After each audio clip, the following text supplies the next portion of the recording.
அனைவருக்கும் வணக்கம். நான் உங்க ரோஹித். நீங்க ரிஜிஸ்டர் மேரேஜ் பண்ணணும்னு நினைக்கிறீங்களா?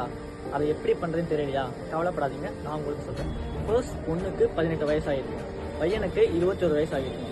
ரிஜிஸ்டர் மேரேஜ் பண்ண 2 முக்கிய சட்டங்கள் உள்ளன. அதாவது தி ஹிந்து மேரேஜ் ஆக்ட் 1955 மற்றும் the special marriage act 1954.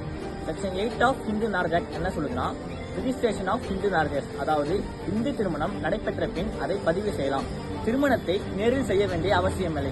Already சோலம்னைஸ் marriage பதிவு செய்யப்படுகிறது. அடுத்ததா தி ஸ்பெஷல் மேரேஜ் ஆக்ட் 1954, அதாவது வேற ரிலீஜன்ல மேரேஜ் பண்றவங்களுக்கும் லவ் மேரேஜ் பண்றவங்களுக்கும் இது அப்ளிகபிள் ஆகும். இதோட condition and procedure section 4 to 14ல சொல்லிருக்கு. இதுக்கு தேவையான document birth certificate or 10th mark sheet, Aadhaar card or voter ID, ration card or EB bill, கப்பிள்ஸோட போட்டோ 4 காப்பி வேணும். அவங்க ஹிந்து மேரேஜ் ஆக்ட் கீழே ரிஜிஸ்டர் பண்ணணும்னா அவங்களோட மேரேஜ் போட்டோ வேணும். சாட்சிக்கு 3 பேர் வேணும். அவங்களோட ஐடி ப்ரூஃபும் வேணும். இதுக்கு பேரண்ட்ஸ் முக்கியம் இல்லை.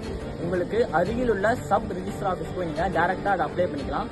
ரிஜிஸ்டர் மேரேஜ் பண்ணணும்னு நினைக்கிற உங்க ஃப்ரெண்ட்ஸ் அண்ட் ஃபேமிலிஸ்க்கு இதை ஷேர் பண்ணுங்க.